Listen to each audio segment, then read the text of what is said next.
Ça y est. Est-ce que vous voyez à l'écran là l'exercice? Oui. Oui. On voit. D'accord, parfait. Donc, c'est l'exercice 11, page 221 du livre de physique. On vous demandez, je ne relis pas tout l'énoncé puisque vous l'avez sous les yeux.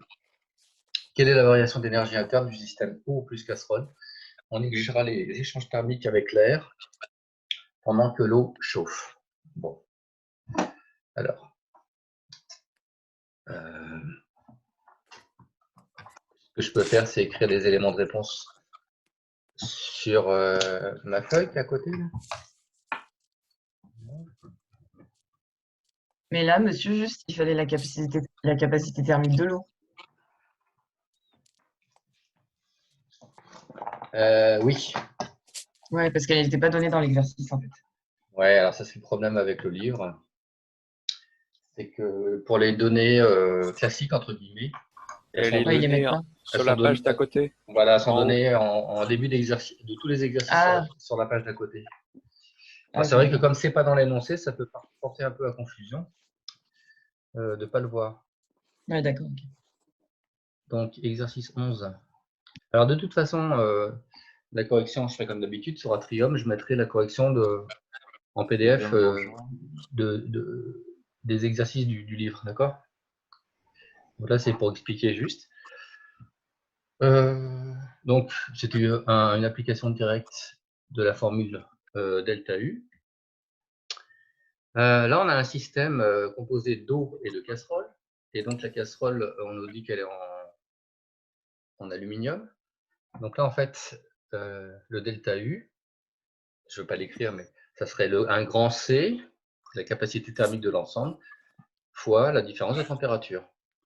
Alors, en fait, quand on a un système composite, on peut aussi le décomposer en disant que c'est la masse de l'eau fois le petit c de l'eau fois delta T, plus la masse de l'aluminium, de la casserole, fois le petit c de l'aluminium, ça on le trouve dans les tables, fois delta T.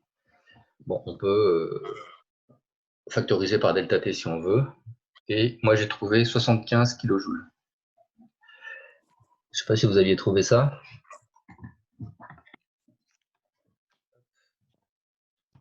Oui, moi j'ai trouvé ça, hein. J'ai trouvé 75 Mais kg. c'est quoi la capacité de l'eau?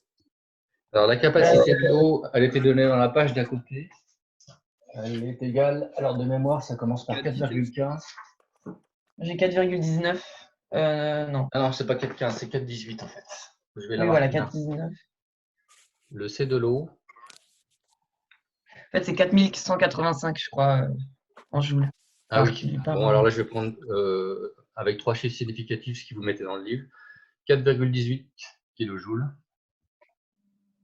par Kelvin par kilogramme. Monsieur, Oui. on aura un PDF sur les transferts thermiques ou pas? Un cours? Oui. Moi, j'en ai pas, mais je peux vous en trouver un. C'est-à-dire que ça, c'est un cours. Ça serait bien, s'il vous plaît. Ça, c'est un cours que je fais au tableau en général. Mais je peux essayer de vous en trouver. Hein, là, Lève le frein à main pour. Ce programme-là que vous avez, c'est la dernière fois qu'on le fait. Thermique. Il tourne depuis 2012. Donc, je vais bien réussir à trouver un PDF. Après, il n'y a plus au programme, ça? Et non, l'année prochaine, ça change. D'accord, il y a vraiment plus de chapitres, quoi. Est-ce qu'il y aura plus de chapitres? Je ne sais pas exactement. Je ne me suis pas encore bien approprié du futur programme. Ah oui, d'accord. En fait, si ça se peut que ça y soit encore. Ça, en l'occurrence, ça y sera peut-être encore. Mais par exemple, il y a certains trucs qui n'y seront plus l'année prochaine, comme la RMN. Il n'y en a plus. Ah ouais. Bon, c'est juste un exemple. Oui? Ça n'a rien à voir avec la synthèse organique, c'est un cours à part. Ah oui, là, c'est la physique. Là. C'est le cours qu'on a quand? Lève le frein à main, Hippo, lève le frein à main. Il a rien suivi, Hippolyte. J'ai raté le dernier cours, la fin du dernier cours, c'est pour ça. Voilà, ça c'est le cours de. Ouais, il joue à R6. Oui, bien sûr. Ouais. C'est la suite de lundi. Donc il y avait une deuxième question qui était qu'est-ce que ça changerait si au lieu de prendre de l'aluminium, on prenait une casserole en cuivre. Bon, au niveau théorique, il n'y a rien de très nouveau. Vous allez juste on reprend la même chose, MO, CO, delta T. Et là, vous allez juste remplacer ça par M cuivre, C cuivre, delta T. Sinon, ce qui est à côté, ça reste. Moi, j'ai trouvé 78 kJ.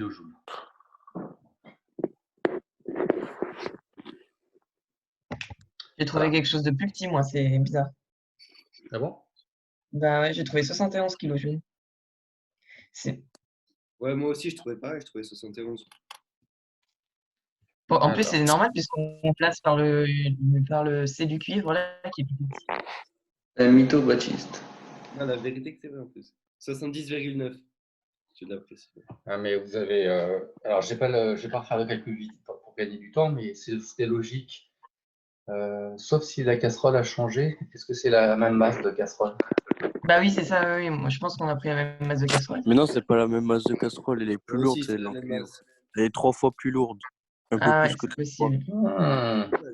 Non, mais ça Moi, veut j'ai dire que pris pour 400. il faut calculer, il faut passer par le J'ai pris volume, puis 400 ensuite grammes refaire pour le la même volume. casserole. Eh oui, C'est c'est pour ça ça. qu'il y a la masse volumique, peut-être, en fait. Ouais, c'est ça. Il y a la Donc, masse en effet, ça doit être finalement... Voilà, il y a la masse volumique. Donc, petit problème à résoudre. On a. Produit en croix. Ouais, voilà, c'est ça. Vous faites ça. Vous faites, Bah, on sort le volume puisqu'on a la masse 0. ouais. Et après, pour le même volume, bah, on calcule la masse de cuivre équivalente. Voilà, c'est ça. Donc. Mais là, on fait quelle formule là? Léopold, Par six. on fait le produit en croix comme formule. On est pour un corps pur ou en thermique? Oui, pas encore pur, Hagouna.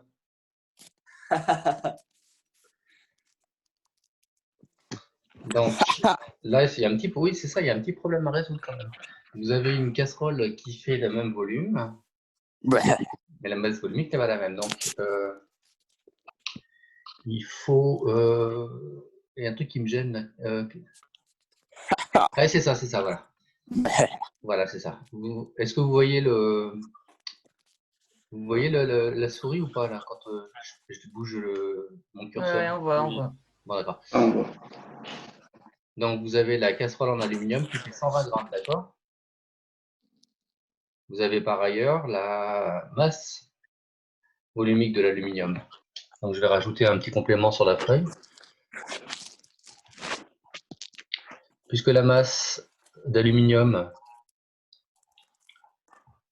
eh bien, elle est donnée, on sait qu'elle est égale à la masse volumique fois le volume de la casserole. Et ben de là, vous pouvez en tirer le volume de la casserole. Vous n'êtes pas obligé de faire ce petit calcul intermédiaire.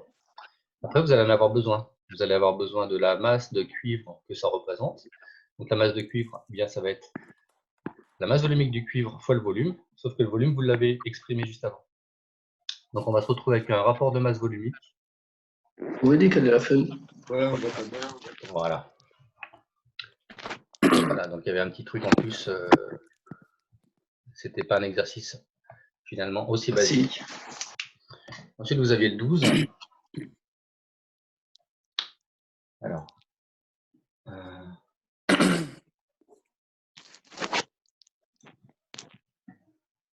Tac.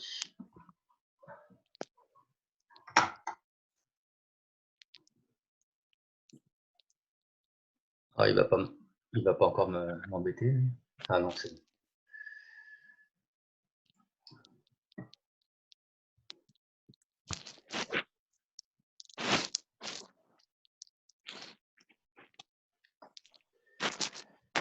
Alors, le 12. Ça s'appelait stockage d'énergie. C'est en train de charger. Donc, Mais ce sera toujours simple comme ça, les transferts d'énergie? non, ça c'était des applications directes du cours. Hein. Ça, c'est pas des exercices type bac. Ouais, ça c'est aise. Donc, vous avez un petit problème à résoudre. En fait, grâce au soleil, on chauffe une céramique. On chauffe une grosse céramique. Et cette énergie va être stockée et donc va être réutilisée après. Dans ce programme, l'énergie stockée était de 350 kWh. Donc, je vais rappeler un petit peu comment on utilise cette unité. Et la variation de température imposée à la céramique de 370 degrés Celsius. Notez bien, c'est une variation de température qui vous est donnée directement. Déterminer le volume de céramique qui a été utilisé dans le programme, je ne sais pas comment on dit, USP. Donc, je vais redécaler ma feuille. Donc là, nous sommes en train de corriger l'exercice 12. C'est la même page. Voilà. Donc, delta U, eh ben, on réutilise la même formule. Hein, c'est MC delta T. Puisque la masse, c'est la masse volumique fois le volume. Donc, ça fait ρ fois V. D'accord? Ça, c'est la masse. Fois C delta T. Avec V. Puisque c'est la question, qui va donc être égal à delta U sur ρ C delta T. Donc c'est un exercice qui n'était pas très dur. Juste l'histoire des kilowattheures. Alors est-ce que quelqu'un pourrait m'expliquer ce que c'est que ces kilowattheures? Je ne sais plus si je l'ai expliqué ou pas. Bah, faut c'est 1 watt convertir seconde en- égale 1 joule, c'est ça? Comment? C'est 1 watt seconde égale 1 joule. Oui, c'est ça. Voilà, Du coup, 1 wattheure, c'est 3600 joules. voilà, c'est ça. Donc un Et donc, petit 1 rappel. kilowattheure, bah, c'est. Oh les franches, on dirait que vous avez mué. Ça, vous avez, vous devez le savoir en fait. Ça fait partie des choses que vous devez savoir. Le kilowattheure, c'est une unité qui est utilisée par EDF, par exemple. Ça permet d'avoir des nombres assez petits quand on exprime une énergie assez grande. Donc les factures d'EDF sont en kilowattheure, par exemple, pas en joules. Donc, il suffit de savoir en fait que, je vais écrire ça entre parenthèses, il suffit de savoir que E, une énergie, c'est une puissance fois un temps. L'énergie, normalement, c'est des joules. La puissance, normalement, c'est des watts, et la durée, c'est des secondes. Donc des joules, c'est pareil que des watts fois des secondes. Sauf que, si vous voulez utiliser une unité qui donnera des nombres plus petits, eh bien, vous pouvez très bien utiliser la puissance en kilowatts. Déjà, vous aurez un nombre plus petit. Au lieu d'utiliser les secondes, vous utilisez des heures. Et donc, ainsi, vous aurez bien une énergie en kilowatts par heure. D'accord? Donc, finalement, 1 kWh, bah, ça va faire 1 kW fois une heure. D'accord? C'est-à-dire 10 puissance 3 watts fois une heure. Mais une heure, c'est 3600 secondes. Donc, voilà. 1 kWh, ça fait donc 3,6 fois 10 puissance 6 joules. OK? Est-ce que ça va pour tout le monde? Ouais. Ouais. Bah, c'est bon alors. Au niveau de l'application numérique, moi ici, ça fait donc delta U. Ah bah ça y est. Ah bah, ça y est, mais alors c'est pas du tout la bonne page. J'espère qu'il va pas remettre une heure pour me la charger.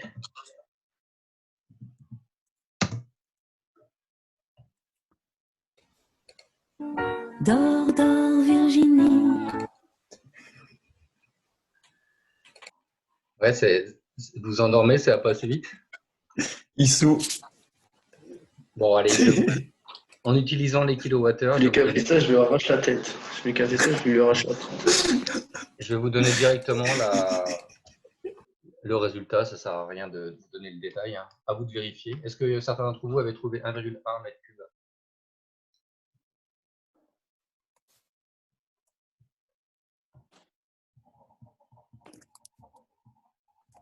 Non, il y en a d'autres qui ont trouvé ou pas 1,1 mètre cube? Je suis le seul à avoir trouvé ça. J'ai pas trouvé ça, mais bon, c'est peut-être que je me suis trompé. D'accord. Bon, bah, à refaire. On me tiendra au courant. Alors, enfin, vous aviez un exercice, exercice 13. où je fais un TP là-dessus normalement. Donc c'est un TP qu'on fera peut-être, ça dépend quand est-ce qu'on rentre. On a une bouilloire électrique remplie d'eau, et dans la bouilloire électrique, il y a une résistance qui va chauffer. Et en fait, on a un exemple ici, on va voir tout à l'heure les chaînes énergétiques rapidement. On a un exemple ici où tout le travail électrique, c'est-à-dire toute l'énergie électrique, est convertie sous Vous forme de pouvez chaleur. recadrer la caméra, s'il vous plaît? Ah oui. Merci. Par contre, je ne peux pas tout vous montrer. Ça va là? Donc, Oui, c'était mieux. je reprends l'exercice. On assimilera la capacité thermique du système. Alors, le système, ici, c'est l'eau, la bouilloire et la résistance. Bon, eux, ils utilisent le mot résistor. Bon, pas de souci. Pourquoi pas. Alors ensuite, je vais redécaler la feuille pour pouvoir écrire. Exprimer.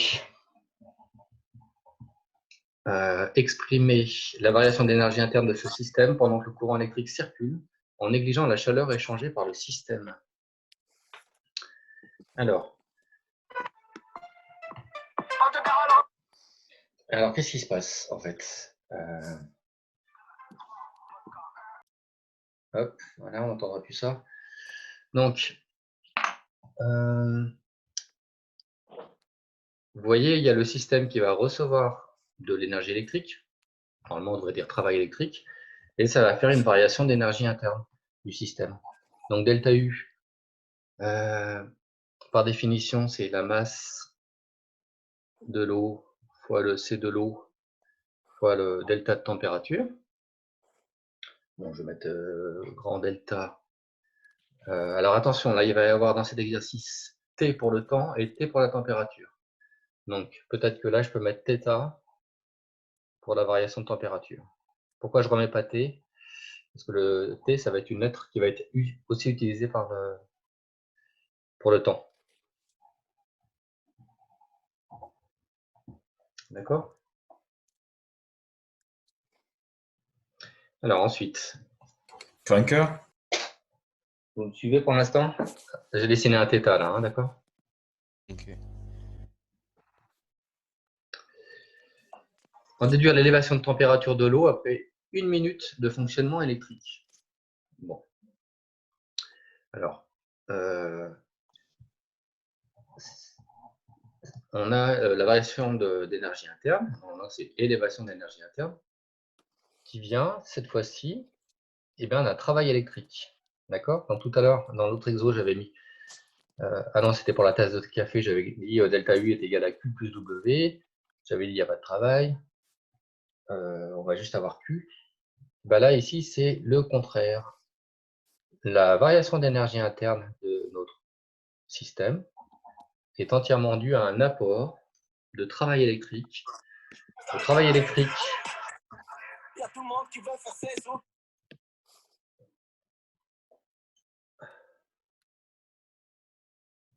hop. Le travail électrique, ça va être R carré fois delta T, c'est-à-dire la puissance fois le temps. D'accord? Est-ce que ça va pour l'instant? En fait, on voit qu'on a deux formules. On voit qu'on a deux formules pour delta U. Donc, il suffit de regrouper les deux. Et donc, on peut en tirer la variation de température, puisque c'est la question B. Donc, si vous voulez, vous dites que ça, c'est égal à ça. Et vous en tirez que delta de θ est égal à RI carré delta T sur MOCO. Jérémy, tu as une question? Non, ça va. Pourquoi? Non, comme je t'entendais tousser, je me suis dit, il y a un truc. Voilà. Donc j'ai trouvé 31,6 Kelvin.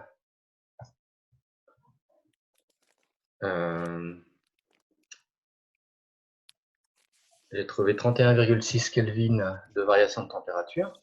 Donc maintenant, si vous voulez trouver la température finale, et ben, la température finale, ça va être la température initiale, plus cette variation. Voilà. Moi, je trouve 41,6 degrés. OK? Donc là, ça, c'était la question 1. Et après, il y a une question 2. Alors, je vais la lire. En fait, la température finale de l'eau est de 37 degrés. Proposez des explications. Alors, est-ce que vous pouvez me proposer, des explications? Théoriquement, on devrait avoir une température finale de 41,6 degrés. Mais au final, on n'a que... Bah, Oui, vas-y. comme la température de l'air est environ de 23 degrés, et ben, du coup, ça va refroidir l'environnement. Et du coup, bah, forcément, ça va être moins en pratique. Ça, c'est... Ouais, alors ça serait l'explication un peu plus qu'on donnerait dans la vie de tous les jours. Maintenant, essayez de faire une réponse plus, comment dire, plus scientifique. Il y a de la convection? Non. Peut-être. Ça répond pas. Regardez. Tout à l'heure, j'ai dit que... On n'aura jamais 10 ampères pile. Tout à l'heure, j'ai dit que delta U, la variation de l'énergie interne de notre système, était due à un apport de travail électrique. Si je représente le système, c'est-à-dire l'eau plus la résistance, il reçoit le travail électrique, et donc qui permet une augmentation de l'énergie interne.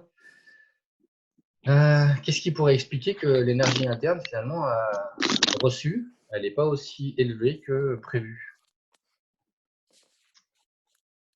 Peut-être qu'il n'est pas isolé, le système. Voilà, c'est ça. C'est que le système, il n'est peut-être pas isolé thermiquement, c'est-à-dire que vous allez peut-être avoir aussi de la chaleur qui s'échappe de notre système, c'est-à-dire un Q qui est négatif. Vous comprenez?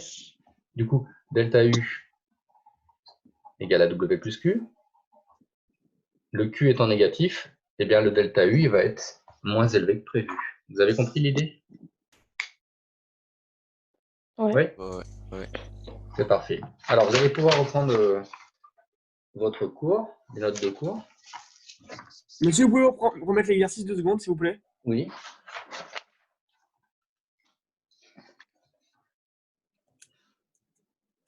Voilà, donc je n'ai pas tout écrit sur la feuille. Là, je viens juste de vous expliquer qu'en fait, le système, s'il n'est pas isolé thermiquement, eh bien, va perdre de la chaleur, d'où un Q négatif. Et donc, eh bien, si Q est négatif, finalement, le delta U, il ne sera pas aussi grand que le W. Bon, le W était bien positif. On aura une valeur inférieure. Est-ce que juste vous pouvez mettre la question 1A ou 1B là à droite? Ce qui est à droite, s'il vous plaît. Oui. Merci. Voilà. Bon, de toute façon, je ferai comme j'ai fait hier pour la séance d'avant-hier, c'est-à-dire je scannerai. Je vais scanner les notes.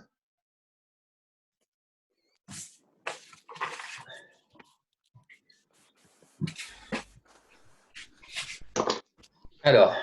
C'est bon. Donc, là, vous êtes bien d'accord. Hein, vous avez bien compris ce que j'ai dit tout à l'heure. Ce qu'on vient de faire, c'était des applications. Je n'ai pas dit que c'était hyper facile, mais ce n'était pas des exercices type bac encore. C'est juste pour vous approprier la formule. Et donc, du coup, on reprend la leçon là? Là, on va reprendre la leçon. Et avant de... On avait un petit truc à finir avant de passer à la suite. Il y a une deuxième partie pour ce chapitre. On va parler de transfert thermique et de résistance thermique, vous allez voir. Peut-être que vous en avez déjà entendu parler en SI, la résistance thermique ou pas? Non? Alors, ça c'est la page 1. Page 2. Eh bien, on prend la suite du cours. Voilà.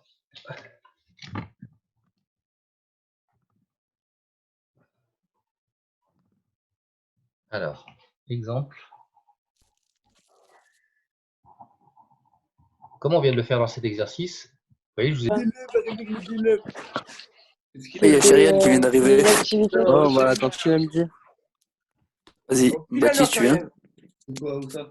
Et non, c'est La cantine. Ah non, c'est chauffé la cantine. En plus, C'est où? Rémi, cet après-midi, avec mes élèves. Ouais, il y a... Où c'est que tu dis ça? Alors, coupez votre micro si vous parlez entre vous, parce que sinon, ça va nous perturber. Ah, mais vous étiez parti.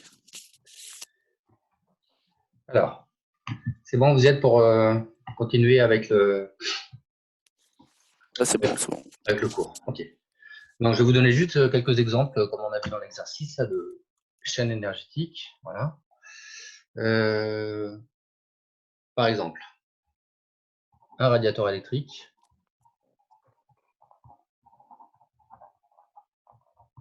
Ben, c'est un des rares systèmes où,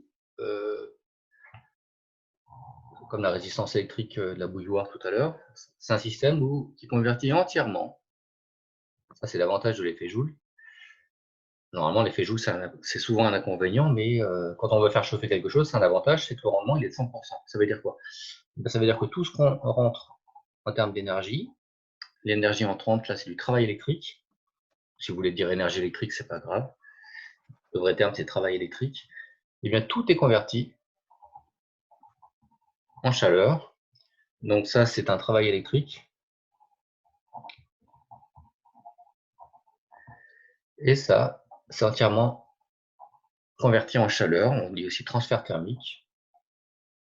Et là, rappelez-vous, oui, c'est un petit rappel, que parmi ce transfert thermique, vous pouvez avoir conduction. Comment s'appellent les deux autres, vous vous souvenez ou pas? C'est convection et rayonnement, non? Voilà. Convection et pas rayonnement. Et rayonnement, les trois. Alors, des fois, il y en aura 2 sur 3. Des fois, ça dépend du système. Assez généralement, ça va être ça. OK? Et puis, à partir de ça, on peut faire des calculs. Mais là, pour l'instant, sur mon schéma, je vois que, eh bien, je vais le dire à l'oral, je ne vais pas tout écrire. Là, quand le radiateur électrique, si vous voulez, il a atteint sa température de chauffe, eh bien, finalement, delta U, s'il atteint sa température de chauffe, sa température ne va plus varier. Donc, vous allez avoir un delta U qui est égal à 0. C'est-à-dire que tout le W va être converti en Q. Je ne sais pas si vous avez bien compris. Alors qu'au début, lorsque vous allez allumer le radiateur au début, comme il est froid, alors au début, le travail électrique va servir à chauffer le radiateur lui-même. Vous comprenez? Dans le radiateur, par exemple, s'il est à une température de 15 degrés, bah, au début, il va falloir qu'il monte en température. Une fois qu'il aura atteint la température de croisière, entre guillemets, et ben, la variation d'énergie interne du radiateur elle sera nulle. Sa température ne bouge pas. Et donc, vous aurez entièrement tout qui sera fourni à l'extérieur sous forme de chaleur. Vous avez compris? Ouais. Voilà. Parfait. Un autre exemple, c'est un moteur. Un moteur thermique. Donc, un moteur à essence. Donc, je représente le système là, dans une ellipse. Alors, quel type d'énergie reçoit un moteur? Vous envoyez l'amabilité de descendre la feuille? Oui, oui, tout à fait.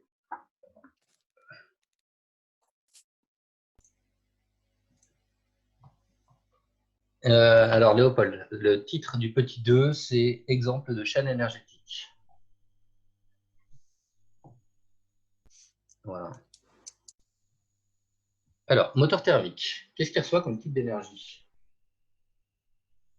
Quand on fait brûler l'essence, en fait, on transforme une énergie de type chimique pour faire de la chaleur. Donc, le moteur, il reçoit de la chaleur. Voilà. Lors de la combustion de l'essence. Alors, vous allez voir pourquoi je mets Q1. Donc, il reçoit de la chaleur, donc Q est positif.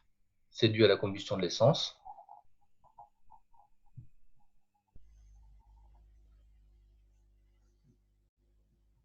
Qu'est-ce qu'on récupère?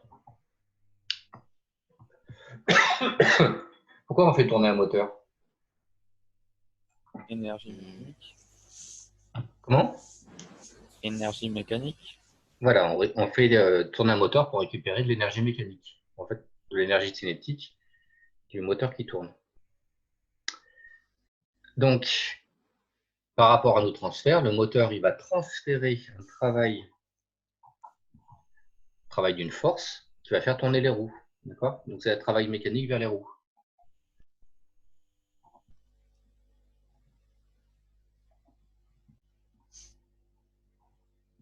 Là, je suis en train d'écrire, mais vous ne voyez rien. Je décale. Voilà. Est-ce que la conversion, elle est totale? Est-ce que la conversion, elle est totale? Est-ce que Non, il y a des... Oui, il y a des pertes. Un moteur, ça chauffe.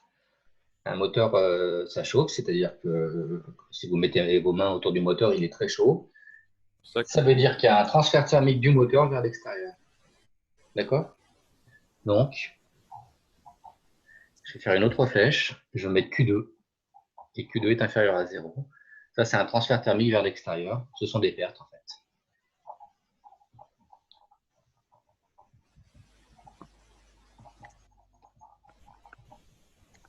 OK? Voilà. Donc, c'est pareil pour une maison. Si, quand vous chauffez une maison, eh bien, en général, vous allez utiliser de l'énergie électrique, mais il va y avoir des pertes thermiques vers l'extérieur. Donc, ça, c'est une bonne transition. C'est une transition. Je peux baisser, c'est bon? Oui. C'est une transition pour la suite. Alors, la suite. On a déjà vu ensemble un grand 1, on a vu ensemble un grand 2, on a vu ensemble un grand 3. Ah, on avait pas mal avancé quand même avant-hier. Et là, à la fin de ce chapitre, alors il y aura quand même des exos. Hein. Là, il y a beaucoup d'exercices de bac sur ce chapitre. Donc, il ne faudra pas le négliger, même si le cours, on va peut-être le finir aujourd'hui. Là, il y aura quand même beaucoup d'exercices. Donc, grand 4, je vais appeler ça « Comment limiter les transferts thermiques ».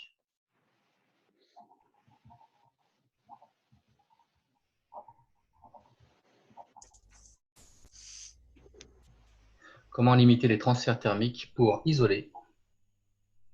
Alors, isoler, je vais le prendre au terme dans le sens courant de la vie de tous les jours. Une habitation.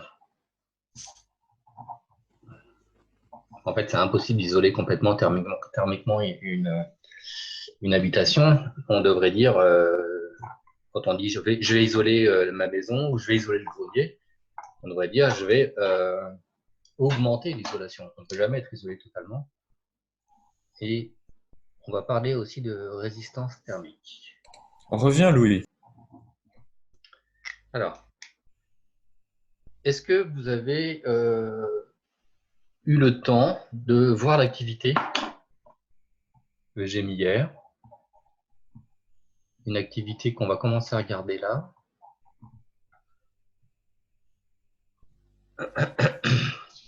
Monsieur, le titre, c'est notion de résistance thermique, ça? Oui. Oui, Donc, bah oui, du coup. oui, Marianne, tu as pu le regarder? Ouais, je l'ai imprimé. Voilà, alors pour ceux qui n'ont pas pu l'imprimer ou qui n'ont pas deux écrans, en fait, je l'avais posé sur Atrium. Hein. Donc ceux qui ont deux écrans, bah, vous pouvez regarder le document en même temps, sinon je vais l'afficher. Donc cette activité s'appelle notion de résistance thermique. Alors, pour que les choses soient claires,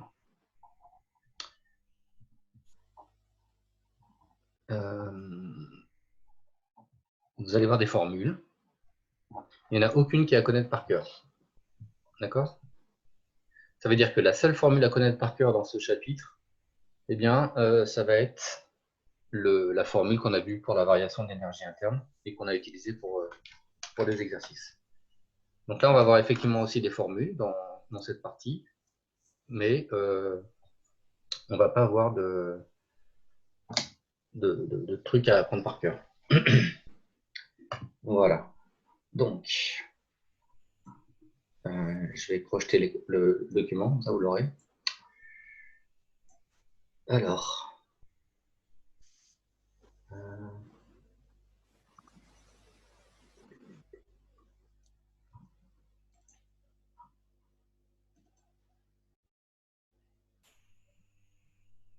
voilà. C'était ce document-là. OK? Alors, c'est un peu long. Peut-être que vous l'avez parcouru. Peut-être que vous avez commencé à réfléchir aux questions. Donc, est-ce que vous voulez que je laisse un petit peu le temps que vous lisiez ou qu'on lise ensemble? Ou vous avez tous un autre écran? On le voit pas là, je crois, en fait. Ah bon? Bah, Non. enfin, on voit Non, on est juste dans votre. l'explorateur de fichiers, quoi. Ouais. Ah, il a pas encore changé. Non. Bon, je recommence. Et là? Non plus. Non plus. Non plus. Là, vous avez juste, vous voyez juste On a juste l'image de Tous les l'explorateur de titres. fichiers, ouais. avec le truc où il y a écrit terminal suivi. Ouais. Ouais, Oui. Ça, incroyable ça.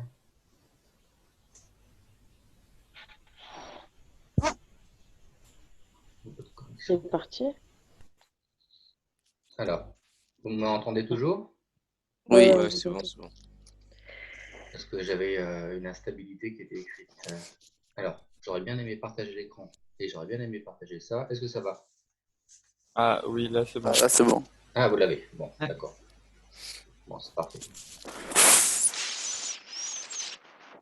Ok. Donc, je vais décrire rapidement ce document. Est-ce que certains d'entre vous l'ont par ailleurs sur un deuxième écran ou... Enfin, ça dépend des gens, j'imagine. Ah Ou oui, alors, vous avez que ça. Il y en a qui n'ont que ce que je projette là, c'est ça? Oui.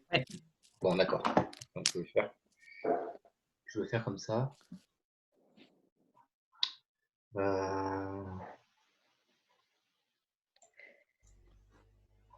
Attendez, je vais voir un truc.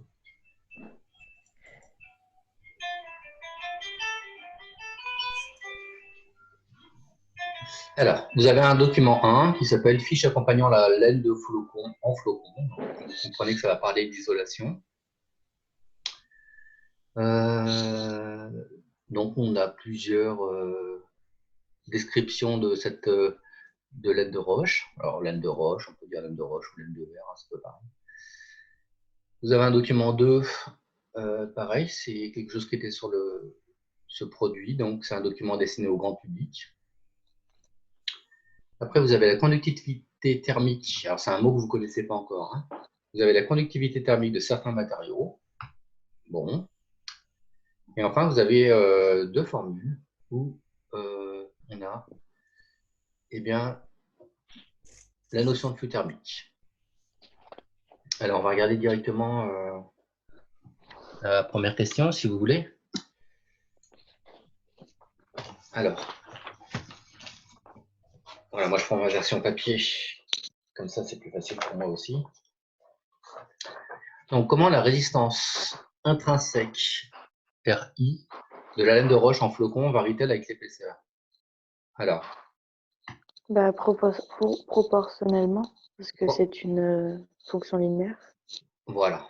C'est-à-dire que là, pour faire gagner du temps, j'avais moi-même tracé sur Excel cette courbe que vous auriez pu faire vous-même, en fait, mais cette courbe vient du document 1. D'accord? Donc, vous avez la résistance thermique intrinsèque, vous avez l'épaisseur, et en fait, on se rend compte que si on trace la courbe, eh bien, on a une fonction linéaire. Donc, effectivement, eh bien, plus l'épaisseur augmente, plus la résistance intrinsèque augmente. Donc, il y a une proportionnalité entre les deux. OK? Donc, vu qu'il y a une proportionnalité, on va poser, c'est écrit ici dans la deuxième question, RI est égal à K fois E. Déterminer la valeur numérique du coefficient K dans le système international. Je vais grossir un peu tout ça. Voilà. Alors, On prend 2 points et puis on divise R par E. voilà. Sinon, elle est donnée en haut, je crois. Il y a l'équation. Et non? oui.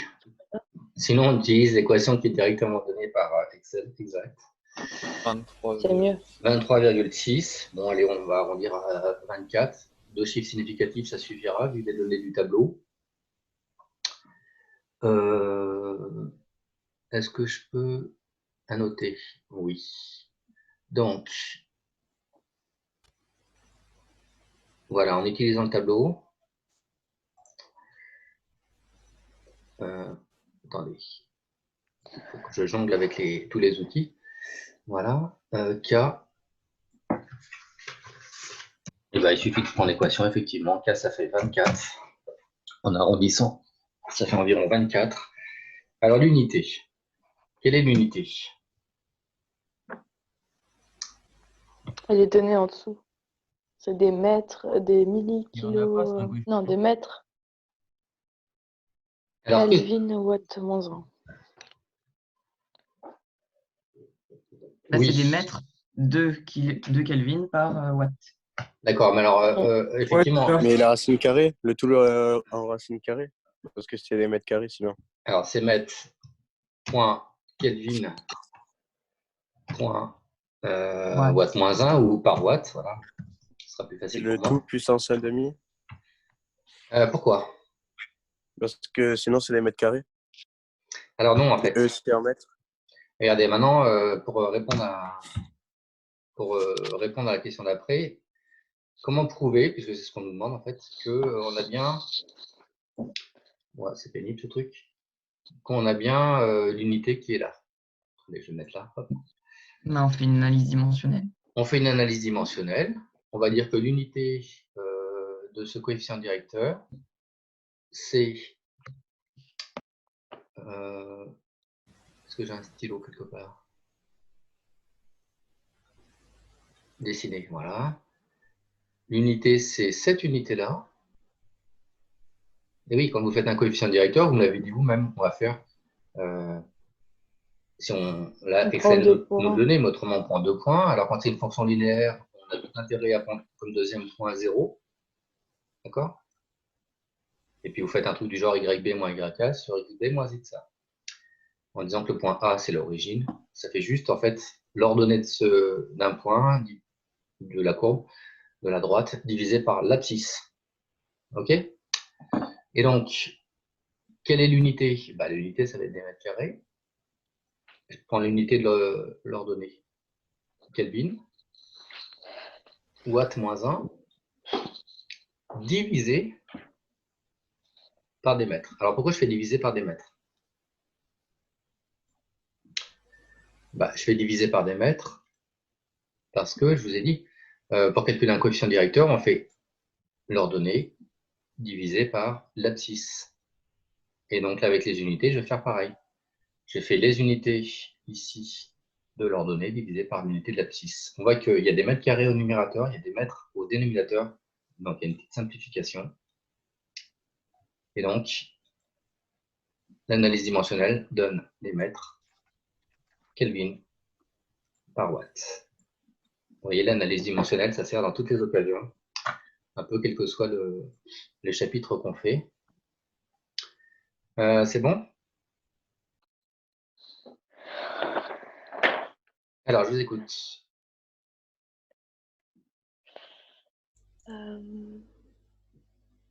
C'est la question 1.2.3? Ouais.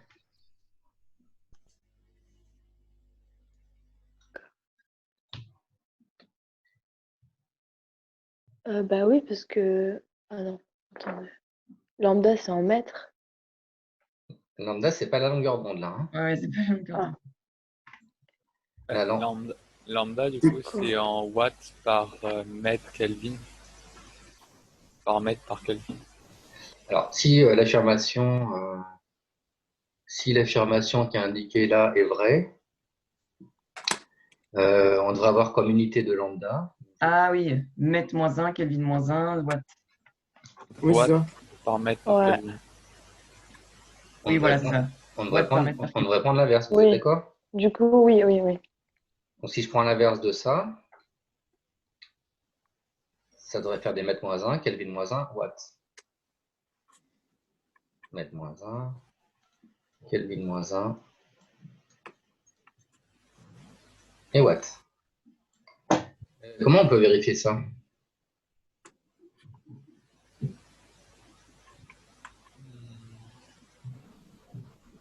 Eh ben, on peut vérifier ça en... Regardez, on va retourner au document. Voilà. Ah bah ouais, c'est bon. Je reviens au document 3. Ah bah c'est bon du coup. Dans le document 3, on nous dit Ah ouais. Conductivité thermique. Voilà. Et c'est ça, ouais. Donc, on nous dit que l'unité, elle est là. Alors, moi, je n'avais pas énoncé dans ce sens-là, mais c'est pas grave. Là, c'est des watts par mètre par Kelvin. Tiens, c'est écrit ici. Vous pouvez très bien, au lieu de mettre le watt en dernier, vous pouvez très bien le mettre en premier. Et puis, mettre moins 1, Kelvin moins 1. Donc, c'est en accord avec le document 3. Et je peux revenir aux questions. OK? Voilà, j'efface. Ça marche. Ouais.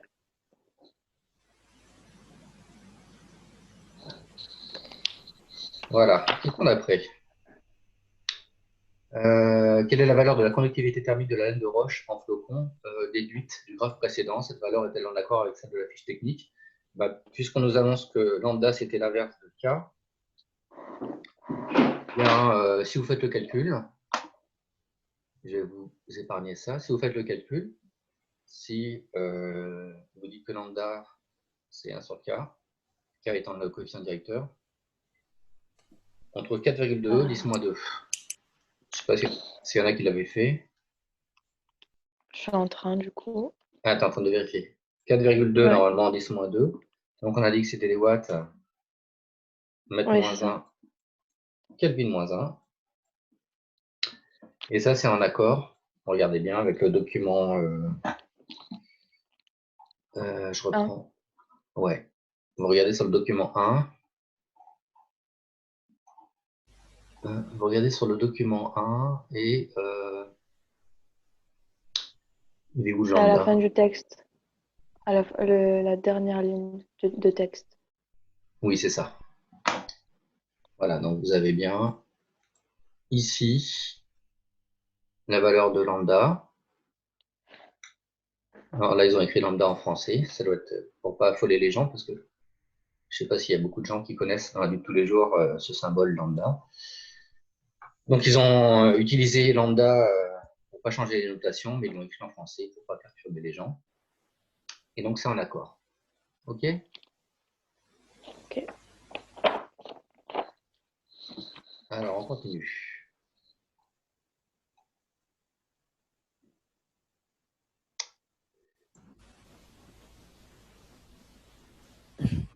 Eh ben, on a fini la première partie. Donc, on va attaquer. 6. On va attaquer la partie d'après.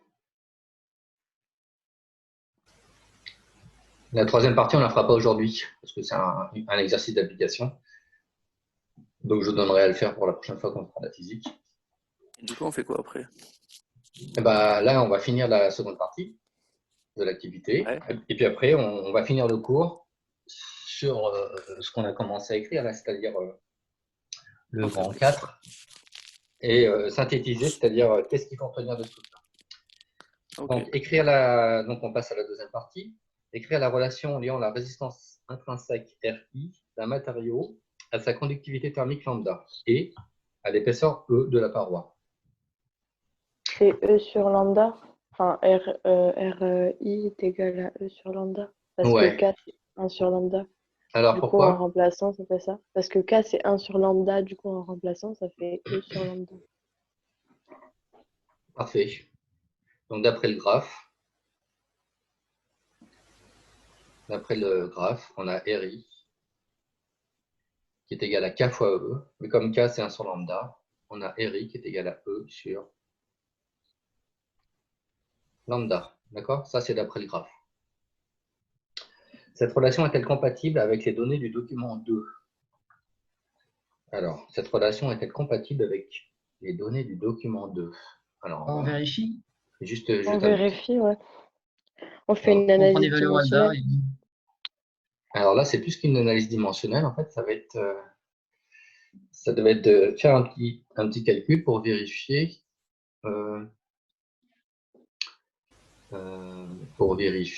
Alors là, on nous demande de calculer la résistance intrinsèque. Donc, on nous dit que ça dépend de l'épaisseur. Donc, qu'est-ce qu'il faut faire comme calcul? Eh bien, E sur lambda, alors on prend. Alors, E, eh ben, d'après ça, c'est 50 mm. D'accord? Donc, je vais prendre 50 mm, c'est-à-dire 50 10 fois. puissance moins 3, c'est ça? Voilà, c'est ça. Divisé par lambda. Et lambda, eh ben, c'est là.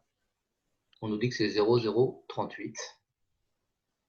Ça fait 1,31. 32, on peut arrondir. 1,32? Ouais. Oh, on va même arrondir à 1,3.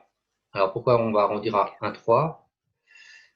Parce que regardez ici. On a 1,35. Au numérateur, on n'a que 2 chiffres significatifs. Au dénominateur, on n'a aussi que 2 chiffres significatifs.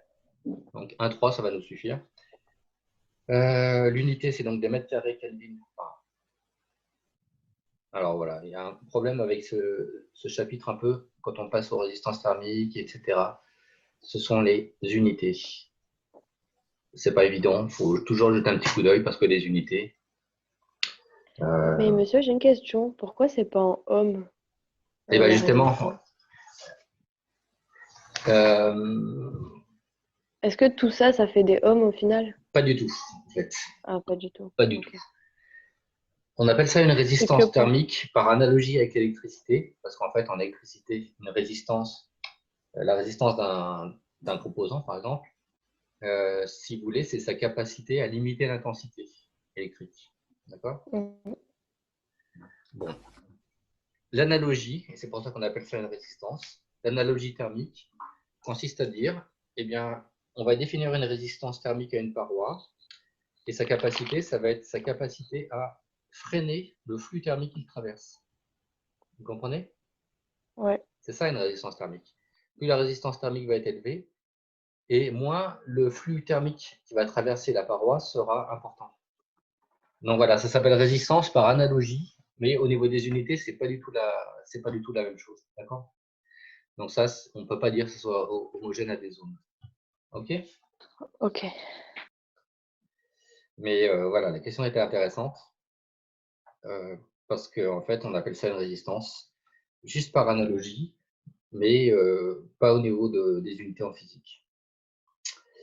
Alors en fait, est-ce que c'est conforme? On trouve un 3. Et est-ce que c'est conforme à la résistance intrinsèque qui était donnée? Oui. On nous donne 1,35. Ouais, à peu près. Voilà, on nous donne un 35. Bon, bah, c'est à peu près conforme, on va dire, si on arrondit grossièrement. À peu près, je dis, parce qu'un 35, si je l'arrondissais, ça devrait faire un 4. Et là, j'ai un 3. Donc, on va dire que ça serait plutôt eux qui ont fait une petite erreur d'arrondi. Voilà. Question 2-3. Je vais vous la remontrer. Question 2-3. Hop. Question 2-3. Expliquez pourquoi. Alors, je vais gommer tout ça. C'est bon, je peux gommer les réponses là? Alors, on a des petits trucs là. Oui, c'est bon. Une petite étoile. Oui, c'est bon. Au calme. En fait, j'ai pas trouvé le moyen, mais je crois qu'on peut. Bon, peut-être que je trouverai par hasard. Voilà. Je crois que je pouvais aussi tout effacer d'un seul coup, mais j'ai pas encore trouvé la façon de le faire.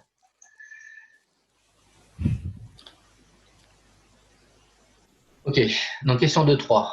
expliquer pourquoi, en exploitant les données du document 3, pourquoi une épaisseur de 2 cm de laine de roche est aussi efficace qu'un mur de béton de 90 cm d'épaisseur. Voilà. Alors ça, c'est quand même... déjà, rien que l'énoncé est intéressant. 2 cm seulement de laine de roche, au niveau thermique, ça isole autant qu'un mur de béton qui fait presque 1 mètre d'épaisseur. En gros, ça nous dit surtout que le béton est un très mauvais isolant thermique. En fait, tout simplement, c'est parce que c'est un matériau plein. Et pour faire une bonne isolation thermique, il vaut mieux avoir un matériau, par exemple, qui emprisonne de l'air, comme le polystyrène expansé ou la laine de roche. Si ça isole bien, c'est que ça emprisonne de l'air, et l'air, les gaz en général sont des bons isolants. C'est pour ça que vous allez mettre des pulls l'hiver. Quand vous prenez un pull, c'est pas tant parce que la laine, c'est un matériau qui est lourd. Un pull, c'est assez léger en fait. Mais comme c'est un matériau eh bien, assez gros, entre guillemets, volumineux, ça emprisonne de l'air. Et l'air, c'est un très bon isolant. Donc, voilà pourquoi les pulls en laine sont plus chauds que... C'est pareil, pour isoler les maisons, on fait avec de la mousse. Voilà, pour isoler Ouais, de la laine de verre. Ouais, la, c'est laine, vrai. la laine de verre, la mousse, tout ça, ça emprisonne. Et puis, l'exercice que je vous laisserai chercher pour la prochaine fois, donc c'est la fin de l'activité, vous montre la comparaison, donc l'efficacité d'une vitre en double vitrage. Pourquoi ça isole bien le double vitrage? Tout simplement parce que on emprisonne de l'air au milieu. En fait, un double vitrage, le but essentiel, c'est pas tant d'avoir 2 vitres pour que ça soit plus isolé, si vous voulez, parce que l'exercice il est intéressant. Si on mettait les 2 vitres en verre côte à côte, ça isolerait pas du tout. Donc, le principe du double vitrage, c'est qu'en fait, on emprisonne une couche d'air entre les 2 vitres, et c'est cette couche d'air qui va faire l'isolation thermique. Voilà. Et après, je ne sais pas si vous avez vu, si ça vous intéresse, mais après, dans les magasins où on peut acheter des fenêtres, etc., on peut choisir de mettre autre chose que de l'air. Emprisonné entre les deux, on peut mettre un gaz autre que l'air qui va isoler encore un peu mieux. Mais bon, l'essentiel, c'est d'emprisonner un gaz. En fait. Et du coup, le céramique, c'est un très bon isolant. Comment? Vu que le céramique, c'est un très bon isolant, vu qu'il ne chauffe pas. Alors, un céramique, oui, ça peut être un isolant, oui. Oh, oui. Et l'aluminium, c'est l'inverse, c'est ça? Et l'aluminium, c'est pas un bon isolant, ouais. Voilà, c'est ça. Alors, voilà, j'ai Est-ce le que document vous pouvez 3 dicter une réponse, monsieur, s'il vous plaît, pour la pour question. l'explication? Ah bah pour l'instant, j'ai pas encore répondu en fait. À la question 4 ok. Non, à la question Oui, 2, 3. non, 3. Non, alors Oui. pour la question 2, 3, là, ce que je viens de dire, c'est une explication comme ça orale, mais pour la question 2, 3, il fallait vraiment faire un calcul. Donc, je reprends mon stylo. Hop, voilà. Donc, la résistance intrinsèque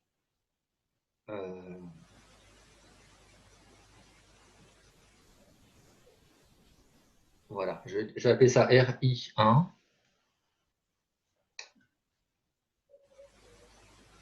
De la laine de verre. La première résistance intrinsèque que je calcule, là, c'est pour la laine de verre, la laine de roche. D'accord? 2 cm. Ça fait de 10 moins 2. D'accord? Divisé par sa conductivité thermique lambda. Donc, la laine de roche, on voit que c'est 0,04. Donc, je divise par 0,04.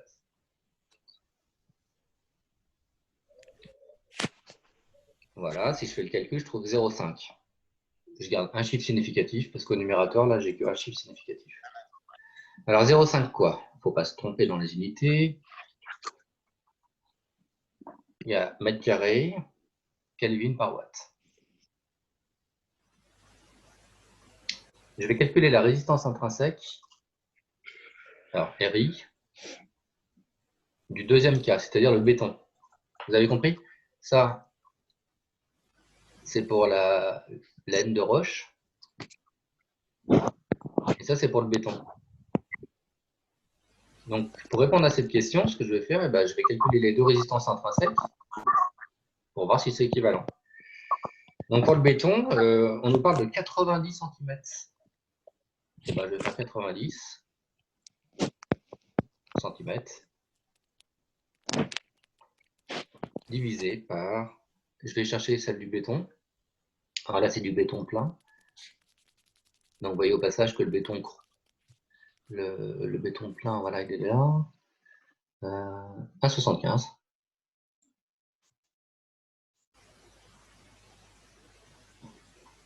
Et on trouve 0,5 aussi. Alors là, je peux prendre un chiffre significatif en plus, parce que j'en ai deux. Mais c'est en accord, puisque tout à l'heure on avait 0,5 et là j'ai 0,51. Toujours avec cette unité-là, le mètre carré Kelvin par watt. Donc voilà. Est-ce que vous avez compris ce calcul? Si je résume, ce calcul permet de montrer que la résistance intrinsèque Bien sûr. des deux parois, ça va être la même, puisque là on a un nombre qui est égal. Parfait. D'après le graphique du document 3, alors en fait je vais rester sur le document 3 parce qu'il est là, et là je vais vous lire la question, comme ça ceux qui n'ont pas le document sous les yeux, vous pourrez l'entendre, je vais la relire. D'après le graphique qu'on a sous les yeux, donc, quelle serait l'épaisseur de briques pleines donnant la même efficacité thermique? On me pose une équation? Ouais. Alors là, il y a retrouver cette valeur par le calcul. En fait, là, je suis en train de lire la question 2.4 et la question 2.5. Donc, regardez le graphique. Épaisseur de la paroi donnant le même niveau d'isolation thermique. Donc, vous pouvez voir que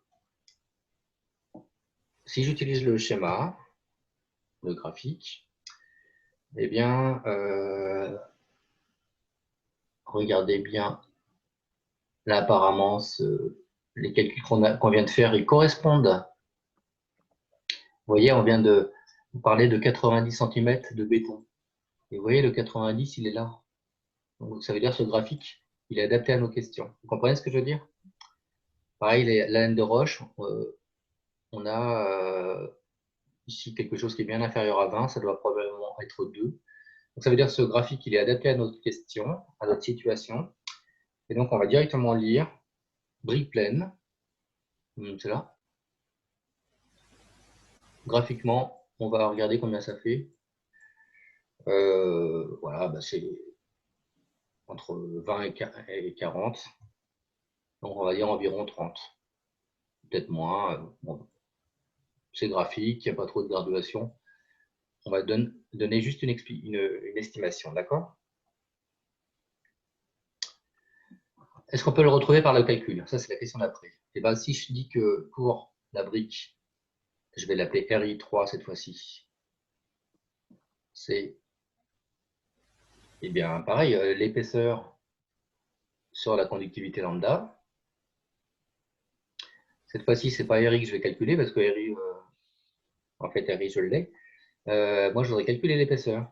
Donc, je vais dire que E, c'est égal à lambda fois RI. Mais je vais prendre le lambda cette fois-ci de la brique.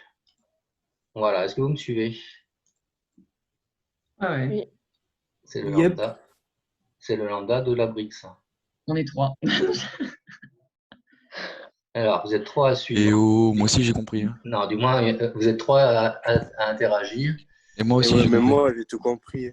Bon, c'est bien. C'est aise, monsieur. Et vous êtes... On comprend, mais bon. Tout à l'heure, j'avais le nombre de participants. Vous êtes combien? Vous êtes combien là connecté? On est 24, on a encore 23. 6. On a encore 6 à regarder le. Non, 24. 24. On n'est plus que 6 à regarder ça le fait courant. 23. Ah, il y a mis Ah oui, sur on les est culs. 23. D'accord. Bon, vous êtes 23 connectés, mais je ne sais pas exactement combien qui regardent effectivement. Ah, Bon. mais ça...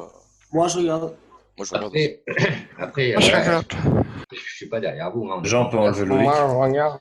je regarderai si c'est possible de mettre en ligne l'enregistrement de cette vidéo. Là, je suis en train d'enregistrer quand même depuis le début. Ah ouais. Ça risque d'être lourd. Alors, je peux pas vous affirmer que. Ou alors, je le mettrai sur un drive. Sur un drive, ouais. Ouais, C'est une bonne d'accord. idée, ça. Mais monsieur, il y a quelqu'un de la classe, je sais plus qui m'a dit que vous allez mettre le cours sur votre site. Oui. Ce cours-là? Il a scanné le cours Il y en a un d'hier. qui s'amuse à écrire sur la feuille. Oui, Un gros borzo. j'ai scanné. En fait, j'ai scanné le. J'ai effectivement scanné mes notes de cours. Voilà ce que j'ai fait. Ah, Alors, nice. les notes. Alors, l'activité là, elle n'est pas finie. Mais on a fini la partie 2. La partie 3, ça serait une application. Justement, c'est l'histoire de. Bon, c'est des calculs. Hein. Je suppose qu'il y a partie 3 là, demain. Alors, non, parce que demain, on va faire de la chimie plutôt. Donc, du coup, ce sera pour lundi prochain. Mais je vous mettrai tout ça à faire. Ah oui, c'est ça, oui. Juste, monsieur, comment on trouve le RI3 de la brique? Eh bien, pour RI3 de la brique, on va dire que c'est la même chose. On prend le même que les autres, en fait. Ah, ok, d'accord, merci. On reprend le 0,5 si tu veux. On prend le 0,5 mètre carré Kelvin par watt. Ok? Léopold, tu suis ou tu veux que je t'explique? On va t'expliquer, Léopold. Ah merde, je crois que j'ai compris, ouais. En gros, tu prends un R3. Bien. Alors, vous allez du coup reprendre. Enfin, je vais reprendre. Là, vous voyez. Vous l'avez les notes de course ou Oui, c'est bon, c'est bon. C'est bon. Okay. Donc voilà, l'activité, c'était juste pour introduire un petit peu ce qu'on allait voir maintenant. En gros, qu'est-ce qu'il faut retenir de cette activité? Alors, même si elle n'est pas tout à fait finie, il faut retenir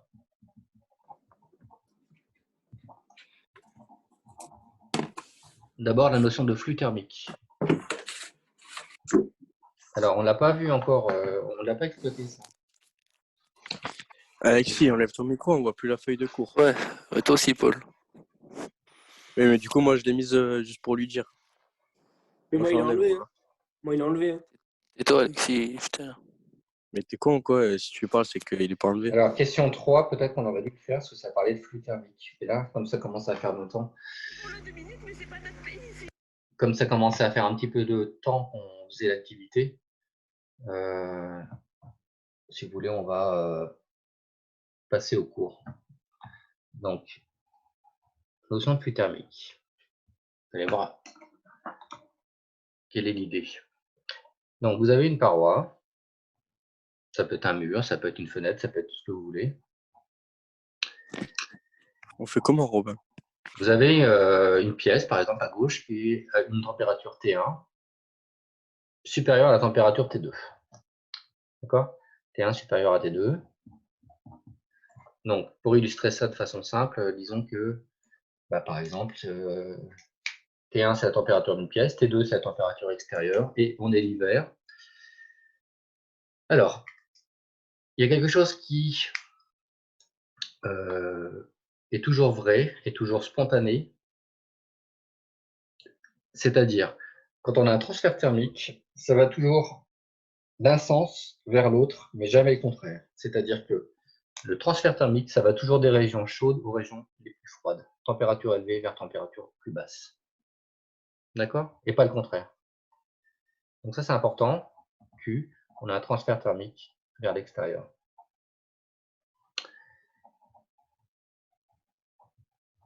Ça, en fait, c'est lié à au deuxième principe de la thermodynamique, qui traduit un petit peu l'irréversibilité des échanges de chaleur qu'on voit. En fait, on ne peut pas avoir le contraire. La chaleur, c'est un transfert d'énergie entre un corps chaud, entre guillemets, vers un corps plus froid. D'accord? Et pas le contraire. Donc, par exemple, quand on dit ferme le frigo parce qu'il y a le froid qui sort, ça, c'est une erreur physique. En fait, quand on vous dit ferme le frigo, c'est pas pour empêcher le froid qui sort, mais c'est pour empêcher au contraire la chaleur de rentrer. D'accord? Voilà. Oui. Donc, voilà l'idée. Donc, le flux thermique, c'est l'énergie transférée. Oui. Du coup, c'est une convention ou... Ah non, c'est pas une convention. Non, non, c'est pas une convention. C'est-à-dire que Ah. thermodynamiquement, on n'a jamais vu un transfert de chaleur qui se faisait eh bien, d'un corps froid vers un corps chaud. Oui, de chaleur, ouais. Oui. Ça, ça peut pas arriver. Voilà, ça peut pas Ouais, arriver. ok. En gros, si vous réfléchissez à l'échelle microscopique, eh bien, l'agitation des molécules, par exemple, qu'il y a dans une pièce chaude, Ouais. elle va se propager, cette agitation, elle va se communiquer à une zone qui était plus froide, c'est-à-dire où les molécules bougeaient moins. D'accord? D'accord. Ah, ok. Mais on ne peut pas imaginer le contraire. On ne peut pas Mais quand on met imaginer. un glaçon dans un verre. Comment? Mais quand on met un glaçon dans un verre. Oui. C'est un corps froid qui refroidit un corps chaud. Alors, oui. Ouais, mais c'est l'énergie du corps chaud qui va dans le corps froid, non? En fait, c'est ça. Il faut raisonner à l'envers. Il faut se dire, quand on met un glaçon dans un verre, eh bien, il va y avoir un transfert de chaleur du liquide, donc de l'eau, n'importe quoi, vers le glaçon. Et le glaçon va récupérer cette chaleur pour fondre, d'ailleurs. Parce que là, on a un changement d'état, il y a une fusion. Et la fusion nécessite un apport de chaleur. Et bien, ça va être l'eau qui est dans le verre ou la boisson qui est dans le verre qui va apporter cette chaleur. D'accord? Ah. Ok. Donc, le flux thermique, je vais changer de feuille. Le flux thermique, c'est l'énergie transférée à travers une paroi par unité de temps. Donc, je vais l'écrire. Le flux thermique est l'énergie transférée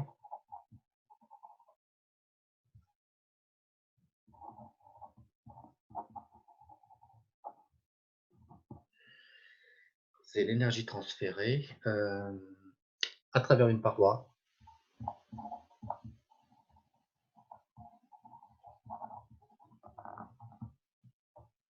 par unité de temps. Alors, je vais expliquer ce que ça veut dire.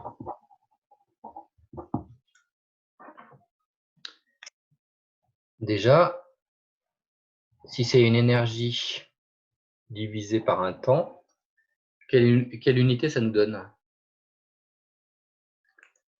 Quelle est l'unité qui traduit une énergie? Un joule par seconde? Oui. Joule par watt par seconde. Quelle est l'unité qui traduit, qui revient à des joules divisés par des secondes? Les watts. Les watts. C'est des watts. Et donc, c'est ça, c'est donc une puissance. Les watts. Donc, c'est donc une puissance.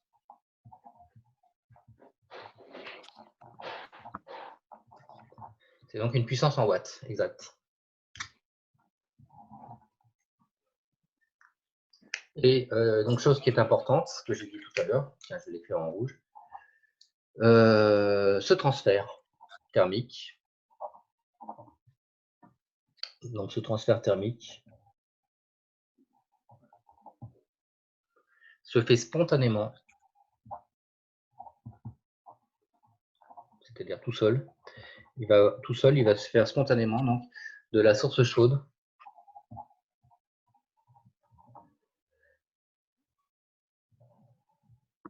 vers la source froide.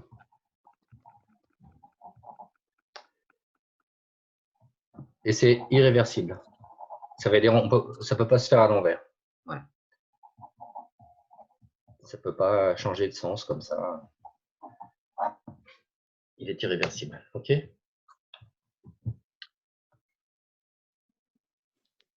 Spontanément, ça va se faire dans ce sens-là et uniquement comme ça. Alors, prenons le cas, le temps que vous écriviez ça, prenons le cas par exemple d'une pompe à chaleur. Vous savez ce que c'est qu'une pompe à chaleur? Non. Une pompe à chaleur, c'est quelque chose. Ah ouais, t'abuses. On appelle ça aussi une clim réversible. Mais une pompe à chaleur, ça peut permettre de remplacer un radiateur l'hiver. Ça chauffe une maison, peut-être qu'il y en a chez vous. Hein. Ça prend la chaleur, l'énergie thermique qui est à l'extérieur, même s'il fait froid, et ça va l'injecter dans la source chaude qui est donc notre maison à l'intérieur. Donc on fait le contraire en fait, vous voyez? Ça paraît bizarre, non? Il fait froid dehors, pourtant on va aller prendre l'énergie thermique qui est à l'extérieur pour la mettre à l'intérieur.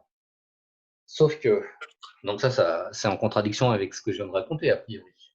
Sauf que ça ne se fait pas gratuitement. Il va falloir payer l'énergie électrique pour le faire. D'accord? Parce que ce qui se fait tout seul, ce qui se fait spontanément, bah, ça va être que votre maison qui est chaude, puisqu'elle n'a pas une isolation thermique parfaite, eh bien, elle va voir un transfert thermique de l'intérieur vers l'extérieur. Alors, il y a une formule qui va traduire ce que je viens d'écrire là. C'est phi. Alors, c'est le phi, c'est ce phi-là, hein. C'est pas le phi. Il y a deux phi, c'est une lettre grecque. Donc, le flux thermique, en général, on utilise la lettre phi, est égal à Q. Bon, Q, vous savez ce que c'est le transfert thermique, divisé par delta T. Donc, ça, c'est juste la formule qui traduit ce qu'on a dit tout à l'heure, les joules divisés par 2 secondes, qui donne les watts. Donc, flux et le phi est le flux thermique en watts. Voilà. Et pour notre histoire d'isolation, plus phi est grand et plus le transfert thermique est important pour un delta T donné. Donc, plus le flux est grand et en fait, moins la maison est bien isolée. Voilà. C'est CL, c'est ça? Ah, pardon, c'est Q. Ah, c'est un Q, d'accord, ok. Le transfert d'énergie, Léopold. On t'a dit, si tu veux, on t'explique. Alors, petit 2 maintenant. Un petit 2. Monsieur, celle-ci, elle n'est pas à connaître par cœur. On la Non, donnera à chaque non, fois. voilà, c'est ça. On vous donnera ça. C'est quand vous stay? Donc, je répète ce que j'ai dit tout à l'heure dans ce chapitre. La seule formule à connaître par cœur, c'est celle de la variation d'énergie interne. Maintenant, quand on va faire des exercices type bac, on va voir qu'il y a plein d'exercices qui traitent de résistance thermique. Voilà, c'est ce qu'on a vu un peu avec l'activité et qu'on voit maintenant. Seulement, s'il y a besoin de faire des calculs, eh bien, les formules, elles seront données. Voilà. D'accord. Bon, ça va pour l'instant? Je suis en train de regarder l'heure, ça va? Ouais. Ouais, ça va. C'est bon. Hop. Ça va bientôt sonner. Ça va sonner dans 20 minutes. Ça va, il va bientôt fermer aussi. 5 minutes, je crois. Alors, comment on définit la résistance thermique? On définit la résistance thermique de cette façon-là. En fait, c'est là où je vais revenir avec l'analogie tout à l'heure avec l'électricité, quand Marianne m'a posé la question. La résistance thermique, ça va être la différence de température. Alors là, comme je ne précise pas qui est T1, qui est T2, je mets une valeur absolue. Parce qu'une résistance thermique, c'est toujours un nombre positif. Donc, la résistance thermique, c'est la variation de température de part et d'autre de la paroi. Et encore une fois, je mets une valeur absolue parce que je ne voudrais pas avoir un nombre négatif au numérateur, divisé par le flux, qui est là. Ça veut dire que la résistance thermique, si au numérateur j'ai des kelvins, et si le flux qu'on vient de voir, c'est des watts, la résistance thermique, c'est des kelvins par watt. D'accord? Oui. Donc, je reviens sur ce que je disais tout à l'heure pour Marianne. C'est pas du tout comme en électricité, R est égal à U sur I. Mais il y a une analogie. C'est-à-dire que l'analogie, si c'est en électricité, ça ferait R est égal à U sur I. Vous avez vu ça en SI. Hein. Eh bien, l'analogie, c'est que U en électricité, c'est une différence de potentiel. D'accord? Une tension, c'est bien une différence de potentiel, en fait. Et bien là, on a une différence de température. Et en électricité, au dénominateur, vous auriez I, l'intensité. Et bien, l'intensité, en électricité, c'est comme un flux. C'est la quantité. Oui. Voilà, c'est une quantité, c'est comme un flux de charge. Et bien là, ce n'est pas un flux de charge, c'est un flux thermique. Voilà. Donc, il y a juste une analogie, encore une fois, mais il n'y a pas d'équivalence entre les unités. OK? Donc, si on se remet dans le contexte, comment isoler une habitation? Nous, on veut une résistance thermique élevée ou petite? Élevée. Élevée, ouais. D'accord. Donc, Pour une différence T1 moins T2, ce qui est au numérateur. Pour une différence donnée. Parce que ça, on ne peut pas vraiment le changer. Si vous voulez chauffer votre maison, par exemple, à 19 degrés Celsius, dehors, il fait moins 5, vous ne pouvez pas y faire grand-chose. Si vous voulez qu'il n'y ait pas trop de pertes thermiques, donc si vous voulez que phi diminue, pour diminuer les pertes thermiques, parce que phi, ça correspond au flux thermique, et là, ça correspond à des pertes, pour notre exemple. Donc, si vous voulez que phi diminue, alors il va falloir que R augmente. Donc, on va augmenter la résistance thermique. Bon, le mot résistance thermique, là, il est intuitif. On comprend bien que si on augmente la résistance thermique, eh bien, ça va mieux isoler. Donc, on aura une meilleure isolation. Et encore une fois, je mets isolation entre guillemets parce que s'il y a un flux thermique, par définition, ce n'est pas isolé. C'est plus ou moins bien freiné, mais ce n'est pas isolé. Donc, pour isoler une habitation, il va falloir utiliser des parois de résistance thermique élevée. D'accord? Alors, de quoi dépend la résistance thermique d'une paroi? Ça sera notre petite 3 et ça va être la fin, même, ça va être même la fin du chapitre. Alors, du coup, c'est bien, malgré le confinement, on arrive à avancer parce que là, je vais faire, du coup, la fin du chapitre déjà. Sauf que, attention, il reste encore l'activité à finir. Et puis aussi, et là, il y en a plein sur la lycée, des exercices type bac. Donc, de quoi dépend la résistance thermique d'une paroi. Chouette. Mais là, au niveau du cours, on va réussir à finir aujourd'hui. Bon, c'est bien, comme ça, on avance. Hein. Et on fera des exos avec vous ou pas? Oui, alors je vais vous en donner à chercher. Alors, comme la physique, la prochaine fois qu'on en fera, ça sera lundi. Je n'ai pas encore réfléchi à ce que je vais vous donner, mais je le mettrai sur Pronote pour lundi. D'accord? Et monsieur, on a bientôt fini le chapitre. Le programme en physique et en chimie ou pas du tout? Alors, en chimie, donc demain, on fait le chapitre 8, c'est l'avant-dernier. D'accord? Il sera assez rapidement fait. C'est le dernier qui est un peu long. Le dernier chapitre de chimie, c'est vraiment celui qui est le plus long. Et en ce qui concerne la physique, eh bien, j'ai inversé un petit peu l'ordre par rapport à votre livre. Mais là, si vous regardez un petit peu dans votre livre, pour vous donner tout ce qui est dans votre livre, il faut le faire. Hein. Il n'y a pas eu d'allègement de programme, il faut tout faire. Donc, une fois qu'on aura terminé celui-là, c'est-à-dire normalement la semaine prochaine, on attaquera le chapitre suivant, ce sera un chapitre sur la relativité. Alors ça, c'est juste une introduction à la relativité, c'est-à-dire que c'est assez simple. Enfin, ça, c'est simple. C'est assez rapide en tout cas. C'est intéressant, hein, mais on ne va pas trop dans les détails. Mais il y a on quand va même... faire la mécanique quantique aussi. Voilà, c'est ça. Ah. Après la relativité, il y aura un chapitre sur une introduction à la mécanique quantique. Et donc c'est pareil, c'est un chapitre qui est assez rapide parce qu'on ne rentre pas trop dans les détails. Et puis après, vous avez un chapitre, donc dans votre livre, ils l'ont fait en 2 chapitres, moi je le réunis en un seul, sur le numérique. Et ça, en général, parce que là, ça fait quand même pas mal d'années que j'ai des SSI. En SSI, vous trouvez ça très facile parce que c'est des choses que vous avez déjà vues. Par exemple, on parlera de facilité. Conversion analogique numérique, ça vous parle. Ouais, trivial. Voilà, des trucs comme ça. Donc là, ah ouais, le quantum. Voilà, donc là, en SSI, vous avez un avantage par rapport au Avec mes SSD, élèves, on le fait. parce que vous avez déjà vu ça en SSI. Alors, dites-moi, sans parler de formule physique pour l'instant, à votre avis, de quoi dépend la résistance thermique d'une paroi? Qu'est-ce qui fait qu'on va mieux isoler une paroi, un mur ou une fenêtre? De son épaisseur, de son matériau. L'épaisseur? Ouais, de l'épaisseur entre les deux vis. De tout ça, quoi. Tout ce qui est, voilà, tout ce qui compose le truc. L'épaisseur. Quoi d'autre? Et le matériau aussi. Ça va bien sûr matériau. dépendre du matériau. Les deux milieux avec lesquels Le matériel. il est en contact.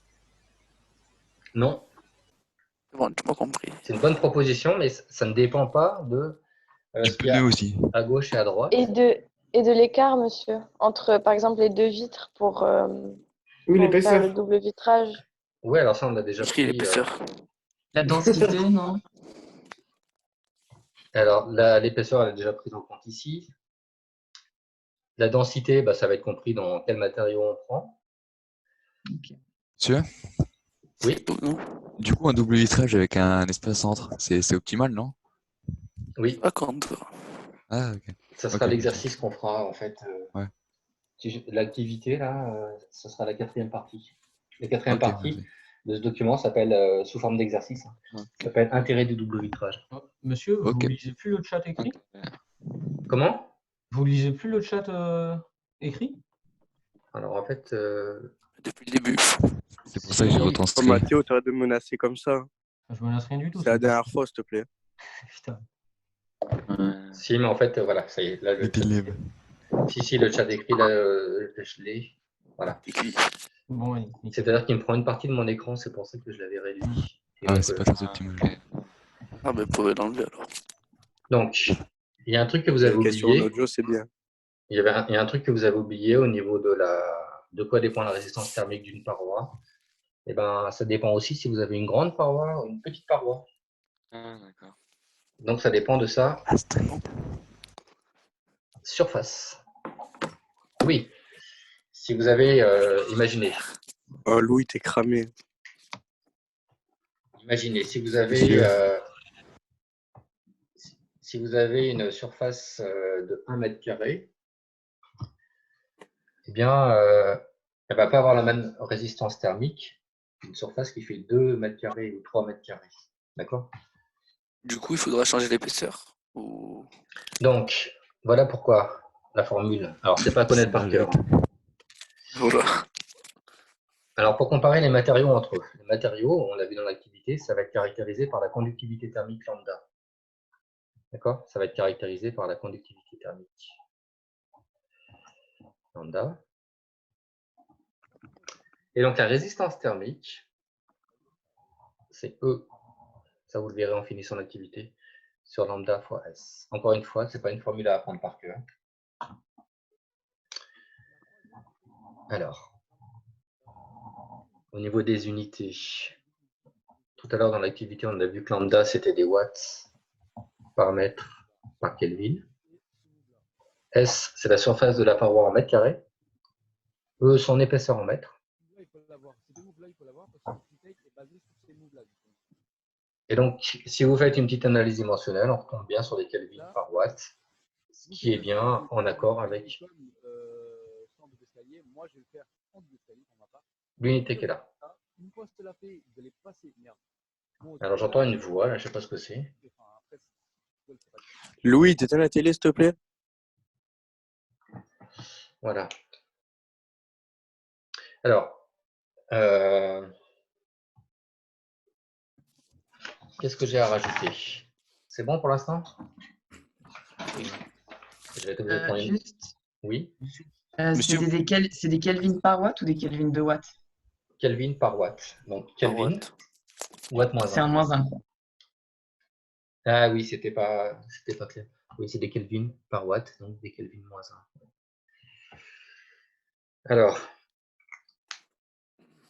une petite remarque. Je ne vais pas prendre une nouvelle feuille pour ça, parce que quand même après, je vais les scanner. Ça fera un scan pour pas grand-chose. Je vais rajouter ça là. Une petite remarque. Lorsque vous avez plusieurs parois accolées, eh bien, la résistance, donc plusieurs parois accolées, ça va vous permettre de faire l'activité sur le double vitrage. Lorsque vous avez plusieurs parois, eh bien, la résistance thermique, c'est la somme, tout simplement. Donc, la résistance thermique d'un ensemble, je mets R total, ça va être RTH1 plus RTH2. OK?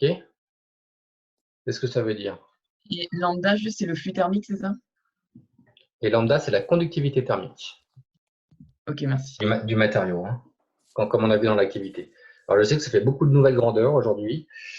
Ça risque de se mélanger un peu dans votre tête, mais En faisant quelques activités, ça va. Et surtout, en réfléchissant par rapport à des documents qui vous sont donnés. Donc, qu'est-ce que je raconte? Ici, avec ce R total. Et ben, par exemple, si vous voulez calculer la résistance thermique d'une paroi qui est constituée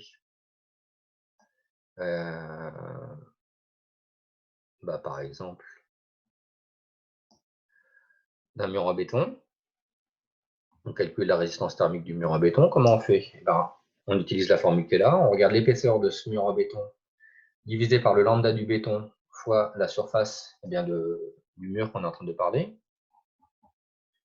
Mais si vous voulez augmenter la résistance thermique, en collant dessus, devant ou derrière, peu importe, en collant dessus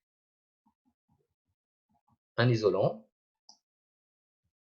donc c'est comme ça que les maisons sont fabriquées, en collant dessus un isolant, donc ça peut être une grosse plaque avec, normalement il y a une plaque de plâtre qu'on rajoute ici, et à gauche c'est la maison. Donc vous avez une plaque de plâtre ici, sur laquelle il y a la peinture, voilà. Juste derrière, vous avez un isolant, ça peut être du polystyrène, ça peut être de la laine de roche, et là vous avez le mur en béton. Et la résistance thermique, c'est la somme de tout ça. Là j'en ai mis 2, mais si vous voulez, je mets un troisième. RTH1, RTH2 et RTH3. Alors la plaque peu importe. La plaque de plâtre, oui, peu importe. Si l'isolant il est à l'extérieur. C'est ça, exactement. Peu importe l'ordre. D'ailleurs, quand on veut isoler l'isolant, il va pas être en premier, l'isolant. Eh bien, si, en fait, on peut. Quand on veut isoler un vieux bâtiment. Ouais, mais après, comment on fait pour peindre dessus? Il va falloir y avoir de la laine de verre. Et on peint dessus. Si, après, ils rajoutent des trucs pour pouvoir isoler de la pluie et tout ça. Mais par exemple, c'est ce qu'ils ont fait. Alors, moi, je passe devant régulièrement. Ils ont réisolé, par exemple. Voilà, Jonathan. Ils ont, par exemple, réisolé les bâtiments. Vous voyez où c'est, Saint-Eutrope? Ouais. Et bien, à Saint-Eutrope, il y a quelques années. Alors, je prends ça comme exemple parce que je suis sûr de l'avoir vu, mais les immeubles, quand on va refaire l'isolation ou améliorer l'isolation parce qu'il y a trop de pertes énergétiques, et donc ça c'est un moyen d'économiser de l'énergie qu'on va consommer, comment isoler une fois que le bâtiment est fini? Si on rajoute un isolant à l'intérieur, c'est trop compliqué, ça fait faire des travaux énormes, il va falloir tout changer après, tout repeindre, etc. Ou on peut aussi isoler par l'extérieur. Donc c'est ce qu'ils ont fait il y a quelques années à Saint-Eutrope, mais aussi dans d'autres endroits. Ils collent sur la façade extérieure un isolant, et puis après ils habillent cet isolant avec un matériau qui est étanche à l'eau, etc. pour pas que ça se dégrade. Et voilà. Ok. Ils rajoutent de l'épaisseur en fait. D'accord. Et voilà. Et puis, en deuxième remarque, ce que je pourrais rajouter, mais là j'ai plus la place pour l'écrire, c'est qu'en général, les fabricants, ils ne donnent pas la résistance thermique d'un matériau parce que ça dépend de la surface, comme on vient de le voir. Donc c'est pour ça que les fabricants, ceux qui construisent les matériaux, ils donnent plutôt la résistance intrinsèque, comme on vient de le voir dans l'exercice, dans l'activité. Vous vous souvenez ce qu'on a fait tout à l'heure? Au début, on ne parlait pas de résistance, on parlait de résistance intrinsèque. Est-ce que vous vous souvenez de ça? Et est-ce que vous vous souvenez de la formule? La résistance intrinsèque, c'est E sur lambda. D'accord?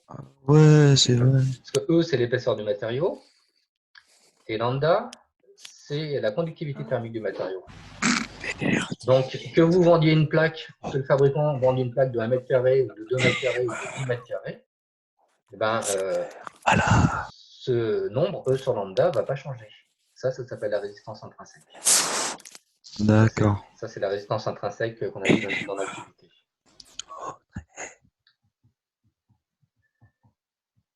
Résistance intrinsèque. Voilà. Et voilà, donc il va falloir s'approprier un petit peu tout ça, mais là, en gros, on a fait tout le contenu du cours. Ça va ira. Donc, il faudra... Là, je vais réfléchir à ce que je vais vous donner. Je ne vais pas vous donner ça comme ça vite fait. Je scannerai ces feuilles de cours. Voilà. Yes. Alors, je vais couper l'enregistrement.